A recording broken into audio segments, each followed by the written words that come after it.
और फिर याद होगा आपको कि जो यूएन ने कुछ गोल्स दिए थे कि कुछ चीजों में सुधार आए, जो हेल्थ के पैरामीटर्स हैं, एजुकेशन के पैरामीटर्स हैं या और पैरामीटर्स को लेकर के कुछ गोल्स निश्चित किए गए थे। या होगा कि रात भर विधानसभा चली थी और विधायकों मंत्रियों को नींद तो आ ही रही थी, लेकिन कर्मचारियों को भी मजबूरी में वहां जो फ्लोर है उस पर सोना पड़ा था। आखिरकार उन गोल्स का क्या हुआ? और अगर इस सरकार ने उन गोल्स पे काम किया होता ईमानदारी से, तो शायद आज उत्तर प्रदेश सबसे ऊंचाई पे दिखाई देता। अभी हाल ही में सर्वे आया है, हालांकि गिनती ज्यादा की नहीं है, टॉप 10 में भी मुख्यमंत्री जी नहीं है। ये जो सर्वे आया है, टॉप 10 में भी मुख्यमंत्री जी नहीं है। और जो उत्तर प्रदेश की हालत पैदा कर दी है, किस किस क्षेत्र में नंबर 1 है, आपसे बेहतर कोई नहीं जानता होगा। लेकिन फिर भी हमारी जिम्मेदारी है कि बताना चाहिए कि आखिरकार उत्तर प्रदेश किस किस चीज में नंबर 1 है। खराब शिक्षा के मामले में उत्तर प्रदेश नंबर 1 है। 4 साल की भाजपा सरकार में जो स्कूल की एजुकेशन क्वालिटी इंडेक्स होता है, उसमें नंबर 1 है। सबसे बीमार स्वास्थ्य सेवाएं अगर कहीं है तो वो उत्तर प्रदेश में है। वो भी कौन कह रहा है? नीति आयोग कह रहा है। हेल्थ इंडेक्स में उत्तर प्रदेश आखिरी स्थान पर है। मिड डे मील योजना में सबसे ज्यादा भ्रष्टाचार कहीं है, जो मिनिस्ट्री कह रही है। एचआरडी मिनिस्ट्री की खुद की रिपोर्ट है। अगर सबसे ज्यादा मिड डे मील में भ्रष्टाचार कहीं अगर है तो वो उत्तर प्रदेश में है। तबादलों और पोस्टिंग में सबसे ज्यादा खेल पैसे का अगर कहीं है तो वो उत्तर प्रदेश में, वो भी नंबर 1 है। महिलाओं के अपराध में उत्तर प्रदेश नंबर 1 है। अपराध में उत्तर प्रदेश नंबर 1 है। नाबालिग और कम उम्र की बेटियों के साथ जो दुराचार हो रहा उसमें भी उत्तर प्रदेश नंबर 1 है। रेप पीड़ित बेटियों को न्याय न दिलाने में नंबर 1 है। और अगर घटना हो जाए इस तरह की तो उसको फर्जी बताने में भी उत्तर प्रदेश की सरकार नंबर 1 है। बाल अपराध में नंबर 1। हंगर इंडेक्स को लेकर के बहुत चर्चा होती है, भुखमरी की, गरीबी की। अगर हंगर इंडेक्स में सबसे ऊपर कोई है, सबसे बेकार स्थान अगर किसी का है तो उत्तर प्रदेश का है। जो पार्लियामेंट में रिपोर्ट दी गई उसके तहत भी सबसे ज्यादा सांप्रदायिक दंगे हिंसा कहीं अगर हुई है, हिंसा जो सबसे ज्यादा हुई है वो उत्तर प्रदेश में हुई है।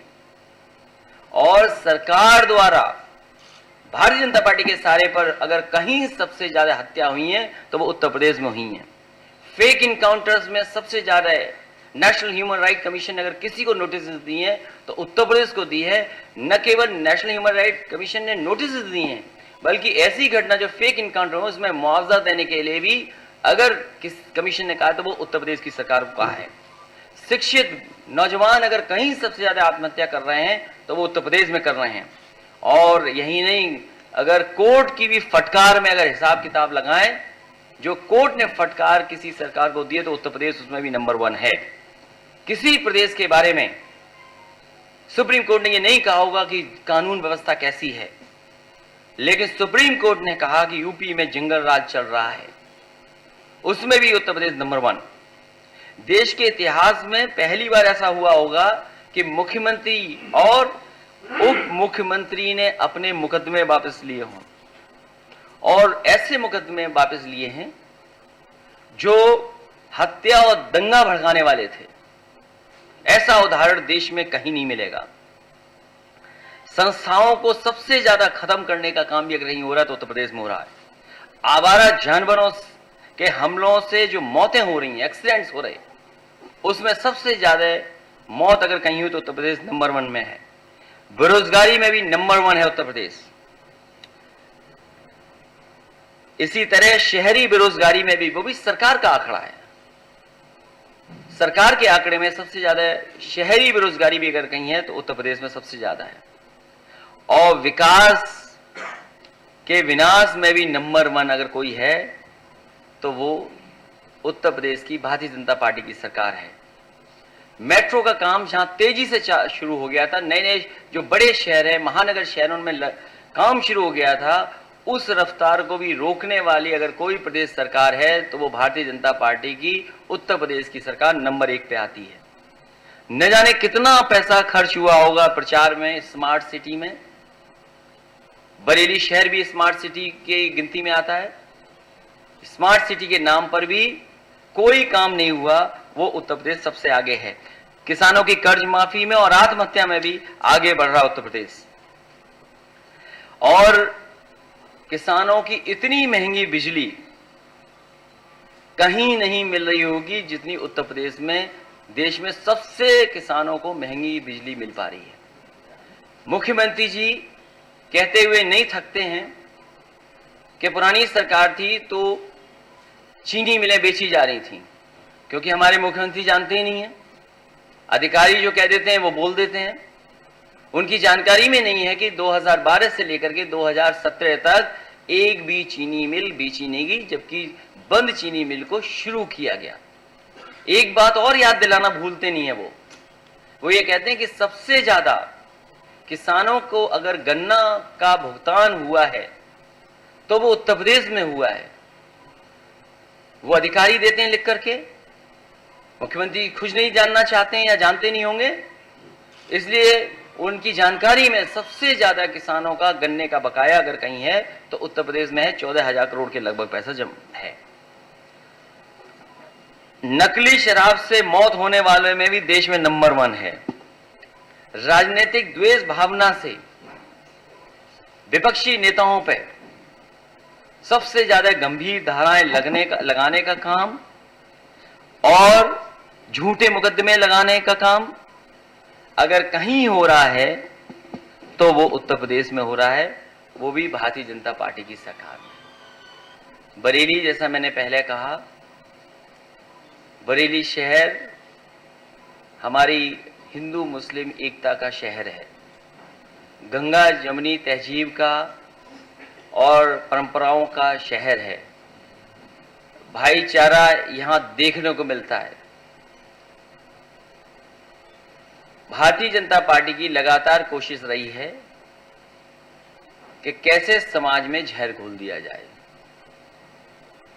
समाजवादी पार्टी लगातार संघर्ष तो कोशिश करती रहेगी कि ऐसी ताकतें आने वाले समय में कामयाब न हो। इस प्रशिक्षण शिविर के में यही समाजवादी पार्टी संकल्प ले रही है कि आने वाले समय में सबसे ज्यादा सीटें जीतें।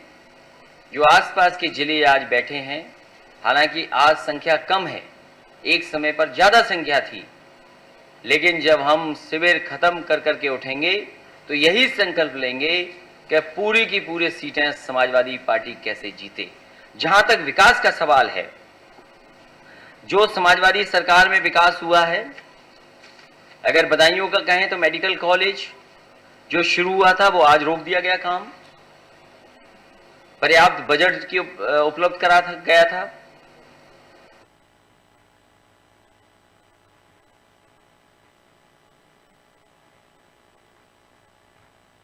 ये सरकार लगातार अगर बदायूं और आज करके निकलती, उसका भी काम रोक दिया। तमाम विकास योजनाएं जो उस समय शुरू की गई थी, या तो धीरे कर दी गई या उन पर पर्याप्त पैसा नहीं भेजा गया। जो 4 लेनिंग उस समय होता था कि डिस्ट्रिक्ट टू डिस्ट्रिक्ट हेडक्वार्टर्स को 4 लेनिंग से जोड़ा जाए, जितना समाजवादी सरकार ने काम करके दिखाया, सरकार चली गई, उसके बाद कोई भी डिस्ट्रिक्ट हेडक्वार्टर को 4 लेन से नहीं जोड़ा जा रहा। मुझे याद है ये दोनों सड़कें जो बनी हैं, आपकी बहेड़ी वाली 4 लेन, मैं खुद चल करके इसका उद्घाटन किया था। इसी तरह बदायूं वाली भी खुद सड़क से चल करके इसका उद्घाटन हुआ था। जितनी 4 लेनिंग का काम हो रहा था उस समय, उसके बाद सब कुछ रोक दिया गया। इसी तरह पीलीभीत का विकास, बहुत महत्वपूर्ण योजनाएं चल रही थी, वो रोक दी गई। बरेली का स्मार्ट सिटी है, आपसे बेहतर कौन जानेगा कि कितनी स्मार्ट सिटी बनी है। इसलिए विकास को भी रोक रहे हैं। इनका केवल एक विकास है, नाम बदल दो या रंग बदल दो। और इनका सीखते सीखते और प्रदेश भी सीखने के नाम बदल दो। इसलिए नाम बदलने वाली सरकार और रंग बदलने वाली सरकार आने वाले समय में उत्तर प्रदेश से जाएगी। शिलापट भी बदल, उद्घाटन का उद्घाटन फिर उद्घाटन भी कर रहे हैं। ऐसे पहले हमारे मुख्यमंत्री होंगे जिन्हें अधिकारी नहीं बताते हैं और वो उद्घाटन का उद्घाटन फिर अपना उद्घाटन करते हैं। सोचिए, कोई मुख्यमंत्री ऐसा भी हो सकता है कि दूसरे का उद्घाटन करना, फिर अपना ही उद्घाटन कर दिया, उसका फिर उद्घाटन करना।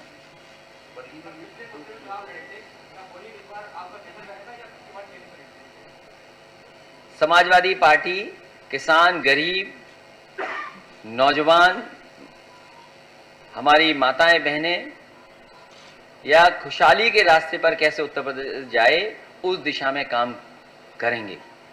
जहां तक समाजवादी पार्टी का है, आज भी लोग सड़कों पे देखते होंगे जो 100 नंबर था जो 112 हो गया।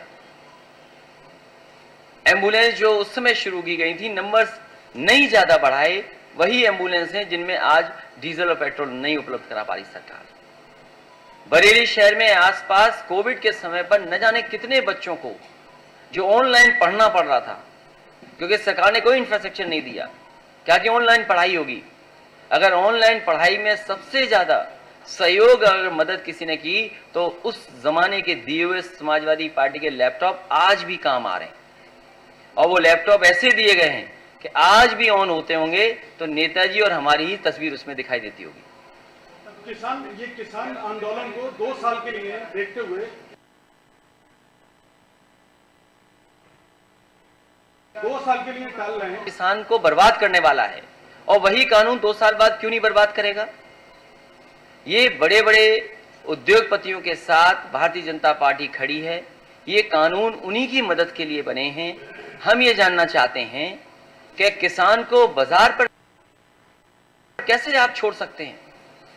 बाजार पर अगर किसान को छोड़ देंगे तो किसान और खेती बर्बाद हो जाएगी। आप कंट्रोल किन के हाथ में देना चाहते हैं। और याद रखें, आज किसान तकलीफ में है, कल को महंगाई का सामना हमारे शहर में रहने वाले लोगों को करना पड़ेगा। वो जानते हैं कि इसका मार्केट बहुत बड़ा है। अगर हम उदाहरण दें केवल आटे का, तो आटा जो पैक्ड है उसका 20% की ग्रोथ है मार्केट में। हम आप जिनका गांव नहीं शहर में ज्यादातर रहते हैं, कई बार पैक्ड आटा ले रहे हैं। और अभी तो लॉकडाउन के समय पर तो पैक्ड आटा इतना बिका है जिसकी हम और आप कल्पना नहीं कर सकते। तो इसलिए उनकी नजर है कि मार्केट को कैसे कब्जा कर लें, कुछ लोगों के हाथ में कैसे सब चीज चली जाए। अगर उदाहरण दें एडिबल ऑयल, एडवर्टाइजमेंट तो बहुत अच्छा लगता है, लेकिन क्या वो मेडिकली इतना अच्छा है हमारी हेल्थ के लिए। हमारा तेल तो वही सरसों का अच्छा है या घी अच्छा है, लेकिन उनकी नजर है बाजार पर। क्योंकि एडिबल ऑयल का बाजार केवल उत्तर प्रदेश का हमारा आकलन करें तो वो 1 लाख करोड़ से ज्यादा का है। और बरेली के लोग कैसे नहीं जानेंगे। यहां तो बहुत सारे ऐसे तेल के कारखाने जो बनते हैं, तेल बन रहा हो, लेकिन कहां से तेल आता, क्या मिलाते हैं उसमें। तो इनकी नजर है कि हर चीज कुछ लोगों के हाथ में चली जाए। किसान को बाजार पे नहीं छोड़ा जा सकता। इसलिए इन कानूनों के खिलाफ समाजवादी पार्टी है। हम तमाम किसानों का समर्थन करते हैं, इसलिए कि लगातार समाजवादी पार्टी किसानों का समर्थन करती रहेगी। अभी हाल ही में एक चैट सामने आई है अर्नब गोस्वामी की, जिसमें ये पता लगा है कि बालाकोट स्ट्राइक जो है वो 3 दिन पहले ही किसी टीवी चैनल को लीक कर दिया गया था। इस संबंध में कुछ कहना चाहेंगे सर आप? हाल में हालांकि भारतीय जनता पार्टी ने ज्यादा प्रचार किया तांडव का। भारतीय जनता पार्टी ने ज्यादा प्रचार किया है तांडव का, क्योंकि भारतीय जनता पार्टी ने प्रचार कर दिया। कल तक मैंने भी नहीं कोई सीरियल देखा था। मैंने जब देखा उसमें तो उसमें यह नजर आता है कि कुछ चीजें क्रिएट की जाती हैं कि सोशल मीडिया पर क्या चीज हावी हो जाए जो लोगों को लगे कि शायद यही सब कुछ बोल रहे हैं, सब कुछ कर रहे हैं। ये सोची समझी सरकार की स्ट्रेटजी रही होगी। इसीलिए अगर बालाकोट जैसी सीरियस और सरकार की सबसे महत्वपूर्ण मानने वाली योजना या जो घटना उसकी जानकारी अगर प्रेस को है और केवल एक व्यक्ति को जानकारी है तो ये सरकार बता सकती है, और उस सरकार की जिम्मेदारी बनती है जो अपने आप को सबसे करीब मानती है कि राष्ट्र की कोई पार्टी है या भारत मां की कोई पार्टी है तो वो भारतीय जनता पार्टी है। आखिरकार उन्हें बताना चाहिए कि वो चैट या वो व्हाट्सएप कौन भेज रहा था, सोर्स क्या था। सोर्स हम लोग नहीं जान सकते, सोर्स सरकार बता सकती है। इसलिए जिम्मेदारी बनती है, ये नेशनल सिक्योरिटी का मामला है, सरकार को जानकारी देनी चाहिए, और अगर किसी ने इस चीज को लीक किया है तो उसके खिलाफ कार्रवाई होनी चाहिए। आजम खान जेल में है, आजम खान जेल में है, भाजपा का निगेटिव विपक्ष में कोई नहीं, कैसे मुकाबला हो? आपको दिखाई नहीं दे रहा? नहीं, हमें तो दिखाई दे रहा है, लेकिन ये कह रहा है कि एक नैरेटिव ऐसा बनाया जा रहा है, एक नैरेटिव ऐसा बनाया जा रहा है कि विपक्ष कहीं है ही नहीं, तो ये बहुत बड़ी गंभीर चीज। मैं आपसे इसी का जवाब दे रहा हूँ, इसी का जवाब दे रहा हूँ। पिछले 2 चुनाव से, और आपको चुनाव देखना चाहिए राज्यसभा और विधान परिषद का। राज्यसभा में अगर जो समाजवादी पार्टी का समर्थित प्रत्याशी है उसका पेपर नहीं कैंसिल, नॉमिनेशन कैंसिल नहीं होता और चुनाव हो गया होता तो बहुजन समाज पार्टी का प्रत्याशी राज्यसभा नहीं पहुंच सकता था।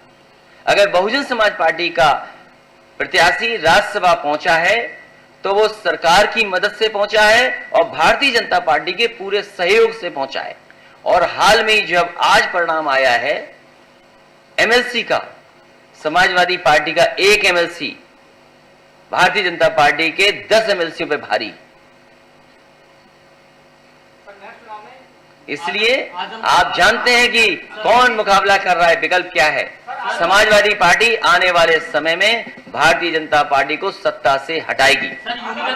और जहां तक हमारे आदरणीय आजम खान साहब का सवाल है, उत्तर प्रदेश की एक क्षेत्रीय पार्टी,